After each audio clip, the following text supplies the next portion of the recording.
بسم اللہ الرحمن الرحیم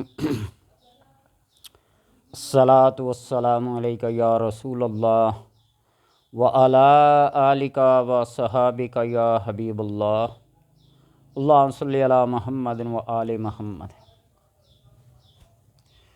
اولیاء را ہست قدرت از الہ، تیر برجستہ باس گردانت زارا۔ تفصیل و تشریح آپ کی گوش گزار کروں گا۔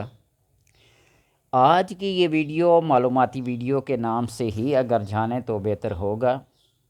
بہت سارے اعتراضات، بہت سارے کمنٹس آئیں گے، پتہ ہے وہ اس وجہ سے کہ ہمارا دین، ہمارا رسول، ہمارا قرآن سائنس کا محتاج نہیں ہے، بلکہ سائنس قرآن، حدیث اور رسول، انبیاء، اولیاء کی محتاج ہے، کوئی مانے یا نہ مانے۔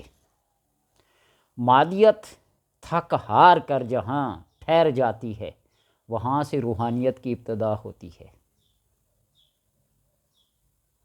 مادیت کے پیروکار سائنس کو اپنا کچھ مان لیتے ہیں، لیکن روحانیت کے پیروکار دائرہ شرعیت اور دائرہ طریقت سے باہر نہیں جاتے۔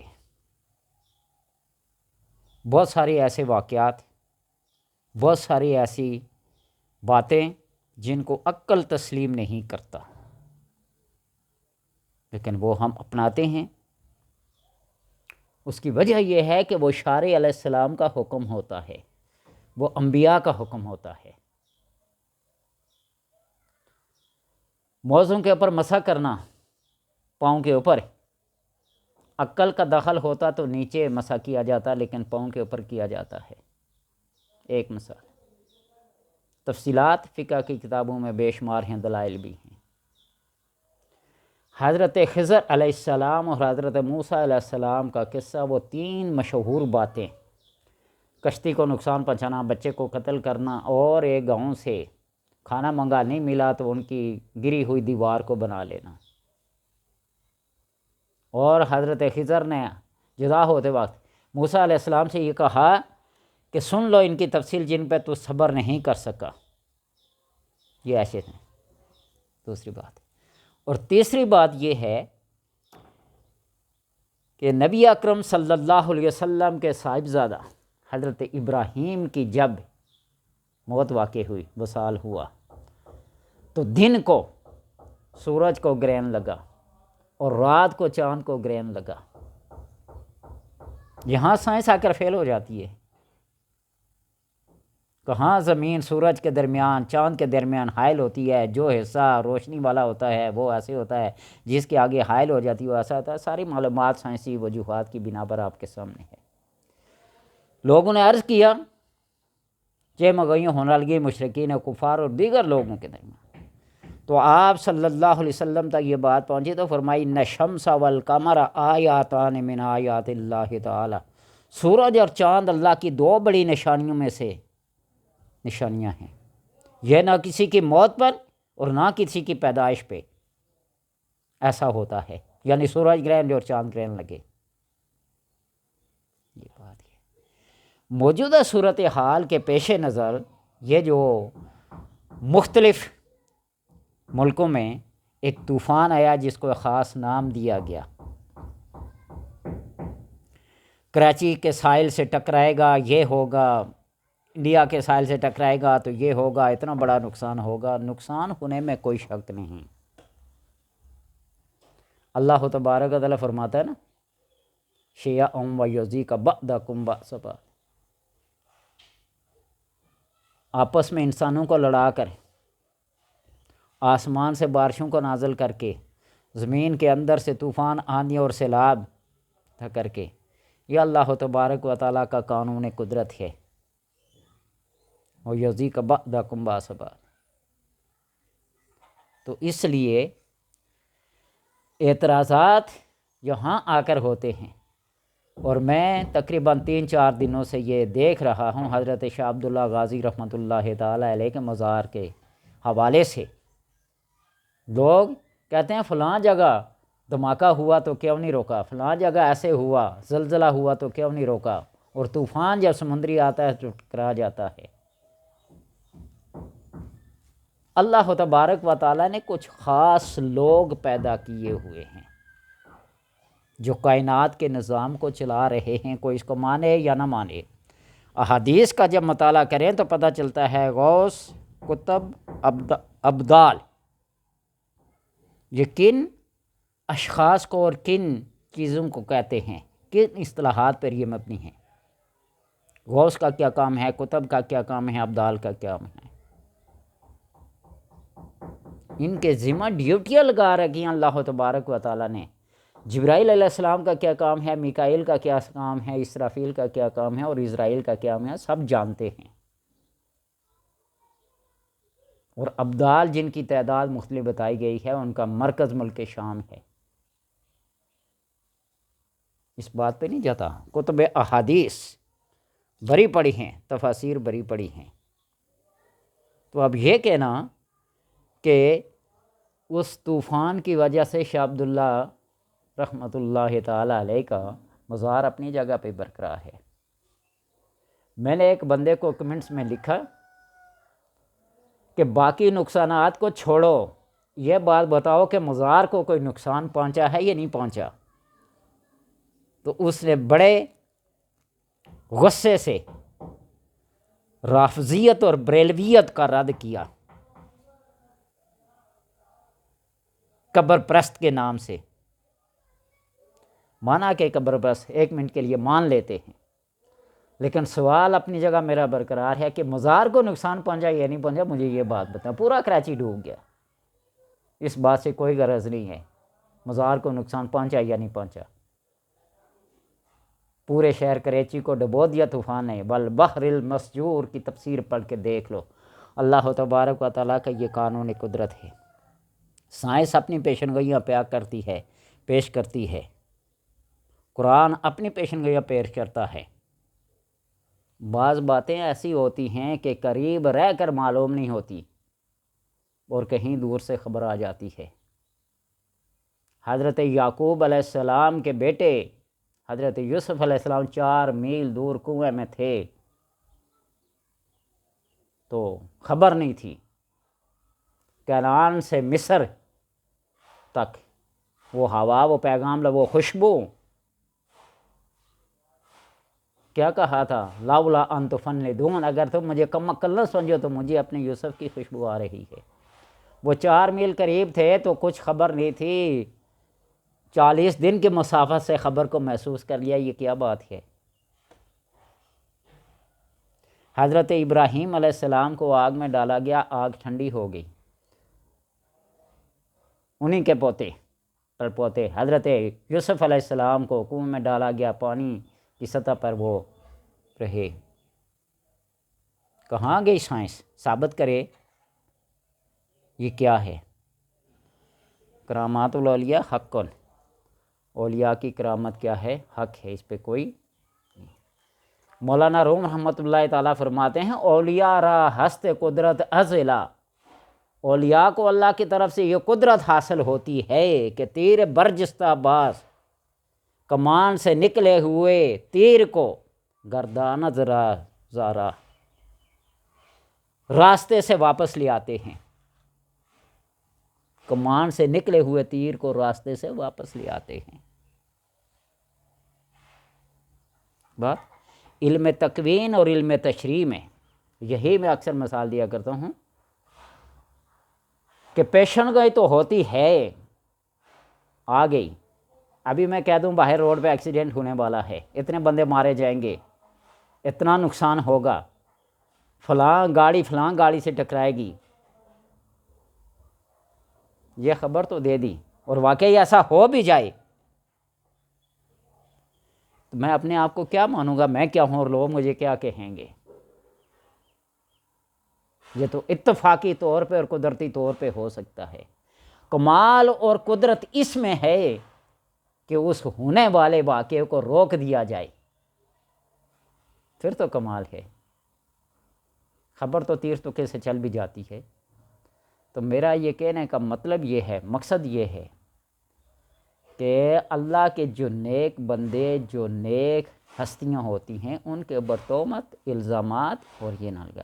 عقل اگر تمہاری کسی چیز کو مان لیتی ہے تو ٹھیک، جب تک مانتی نہیں، جب تک سمجھ نہیں آتی، اس وقت سمجھنے کی کوشش کرو، اور جہاں سمجھ رک جائے تو یہ نہ کہو کہ بس میرا اینڈ ہے، بلکہ اس کو مزید سمجھنے کی کوشش کرو۔ شاید کہ اللہ تبارک و تعالیٰ نے مزید آگے جا کر تمہاری سمجھ کو کیا کر دے، اپنے مقام تک پہنچا دے، تمہیں اس بات کی سمجھ آ جائے۔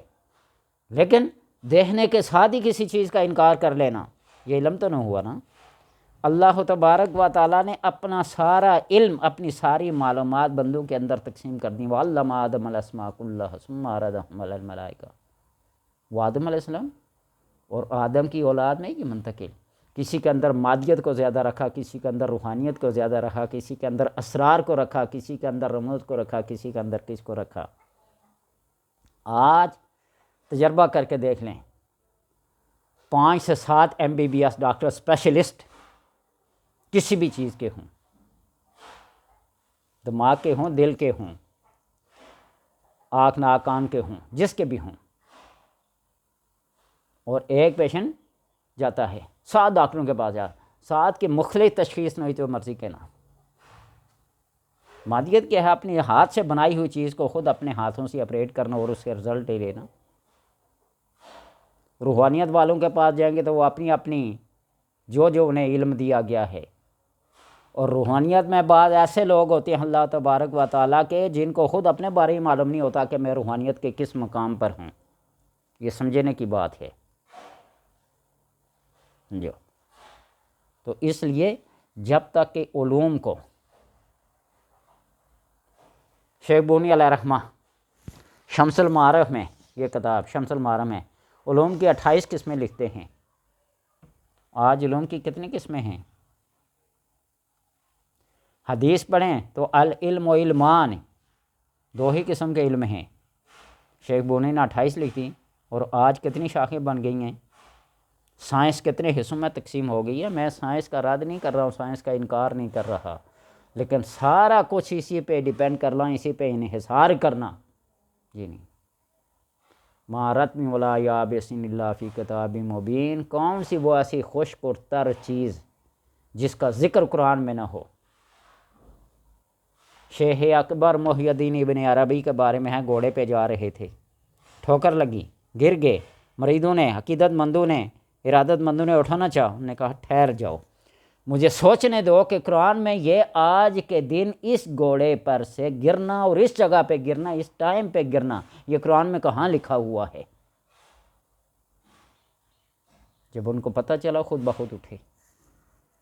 وَمَا أَصَابَكُم مِّن مُّصِیبَةٍ فَبِمَا كَسَبَتْ أَیْدِیکُم، 27ویں پارے کی سورت، اس کی یہ آیت پڑھ کے دیکھ لینا۔ مَا أَصَابَكُم مِّن مُّصِیبَةٍ فَبِمَا كَسَبَتْ أَیْدِیکُم کا مطلب کیا ہے؟ مختلف تفاسیر آپ کو ملیں گی۔ تو اس لیے کسی زلزلے کو دیکھ کر، کسی طوفان کو دیکھ کر، کسی آندھی کو دیکھ کر، کسی فلاں چیز کو دیکھ کر اپنے قیاس اور اپنے اندازے لگانا، اور جب سے یہ سوشل میڈیا آئی ہے نا، سیٹلائٹ، تو ہر بندے کی خبر دوسرے سے مختلف ہے۔ اسی سیلاب کے بارے میں، اسی طوفان کے بارے میں مختلف یوٹیوب کے چینل، جو نیوز چینلز ہیں، ان کو دیکھ لیں، ایک کی خبر دوسرے کی خبر سے متضاد ہے۔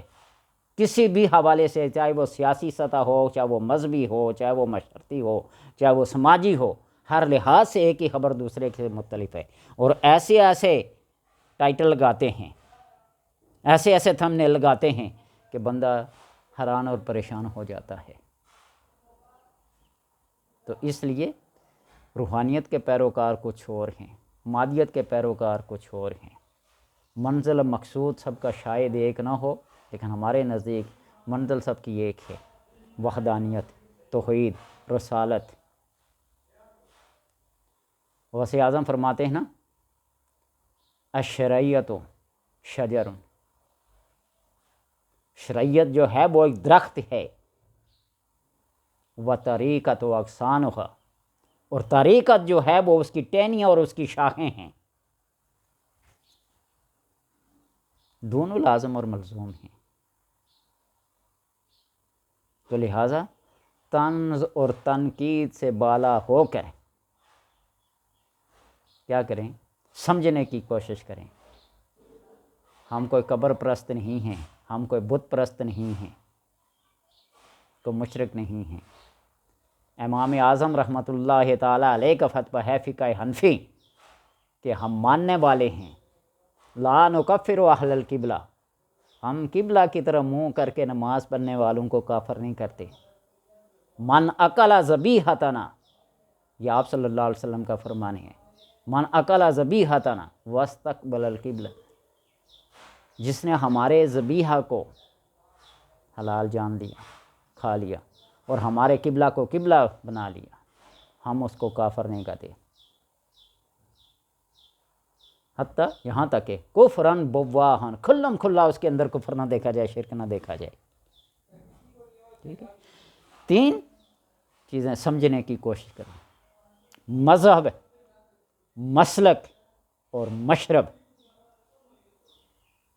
مذہب مختلف مذاہب ہیں، یہودیت ہے، عیسائیت ہے،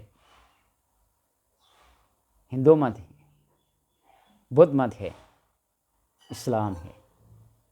ذہب سے نکلا ہے، ذہب گولڈ کو بھی کہتے ہیں، سونے کو بھی کہتے ہیں، مختلف، ادھر آیا ادھر گیا، ادھر آیا میرے پاس ہے اس کے پاس ہے، چلنے کو کہتے ہیں۔ مذہب اسی سے ہے، راستے کو کہتے ہیں، اس مرکز کو کہتے ہیں جہاں سے راستے نکلتے ہیں۔ دین اور اسلام، پسندیدہ دین اور اسلام۔ مسلک سلک سے ہے، سلک میں لڑی، منکے سے منکا پرویا ہوتا ہے، اسی سے مسلک ہے۔ حنفی ہے، شافی ہے، مالکی ہے، حنبلی ہے، یہ مسلک ہے۔ یہاں سے بندہ اپنے اپنے مسالک کو لے کر مسائل استنباط کرتا ہے، اجتہاد کرتا ہے، اور امت کے مجتہد جو ہیں وہ امت کی آسانی کے لیے یوں ایسے کرتے ہیں۔ مجھے اچھی طرح یاد ہے کہ ہمارے مفتی صاحب کے پاس ایک بوڑھے سے بابا آئے، یہ اٹک سائڈ سے، پنڈی گیب سائڈ سے، بیچارے بزرگ تھے، بہت بابا کبڑا سا بابا تھا، اور جب اس نے جیب سے ایک فتویٰ لے کے مفتی صاحب کے سامنے رکھا، مفتی صاحب نے زور سے اس کو تھپڑ مارا اور بیچارہ یوں ایسے پیچھے لگا۔ ہم جتنے بھی کلاس میں بیٹھے ہوئے تھے اس وقت تو نہیں، لیکن باہر نہیں، کلاس ختم ہونے کے بعد ہم چہ مگوئیوں کرنے لگے اور اپنے استاد کے اوپر ہی یعنی اعتراضات۔ ہمارے مفتی صاحب اللہ کے کرم سے صاحب کشف تھے۔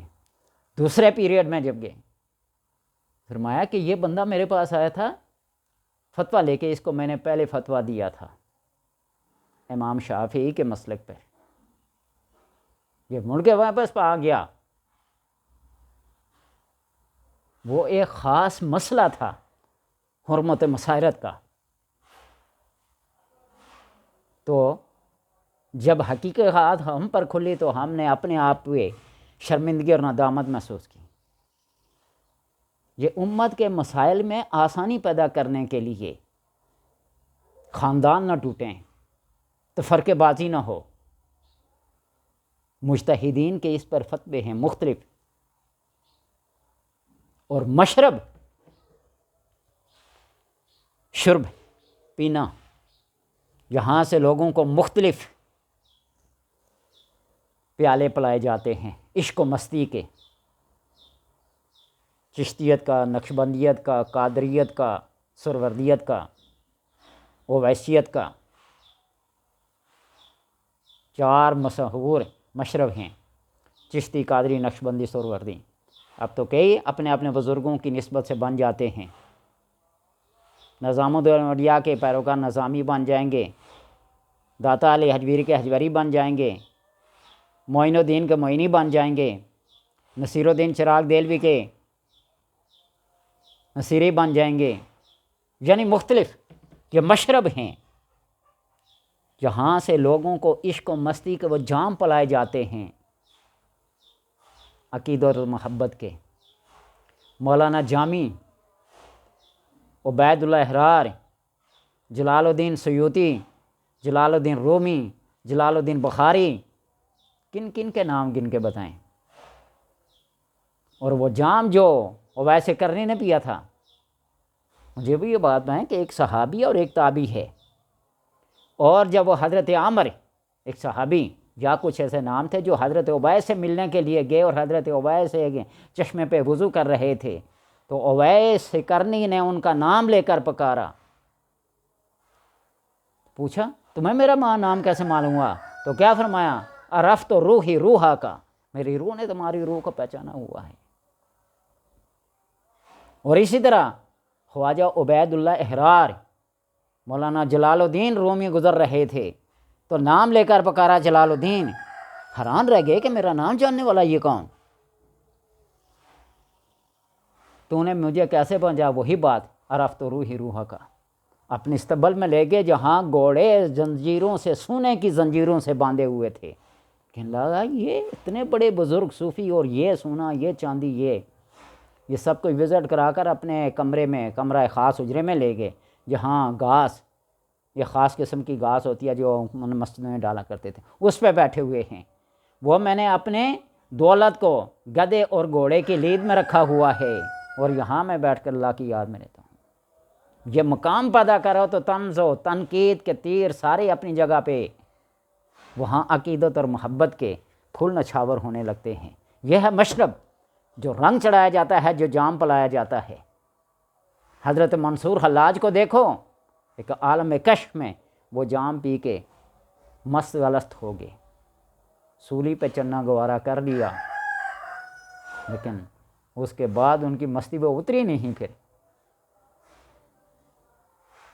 تو لہٰذا طنز نہ کریں، تنقید نہ کریں۔ اولیاء را ہست قدرت ازلا، بس اس بات کو یاد رکھیں کہ اللہ کے جو اولیاء ہوتے ہیں، جو ولی ہوتے ہیں، ان کو یہ قدرت حاصل ہوتی ہے، تیر برجستہ باز گردانہ درا زارا، وہ کمان سے نکلے ہوئے تیر کو بھی راہ سے واپس لے آتے ہیں۔ میرے سمجھانے کے انداز میں بہت ساری کمیاں ہیں، وہ انداز، وہ طریقہ، وہ سلیقہ نہیں ہے کہ میں اپنی بات آپ کے ذہن میں ڈال سکوں، میرے پاس وہ الفاظ نہیں ہیں، لیکن جو بندہ اس کو سمجھنے کی کوشش کرے تو میں کہتا ہوں کہ ہمیشہ سر جھکا کے چلے، سر جھکا کے جیے، اور اللہ تبارک و تعالیٰ کے عشق و مستی اور اس کے نیک بندوں کی عقیدت اور محبت میں اپنی زندگیاں گزار دے، بلکہ جان نچھاور کر دے۔ اللہ تبارک و تعالیٰ دعا ہے کہ سمجھنے کی اور سمجھانے کی توفیق عطا فرمائے۔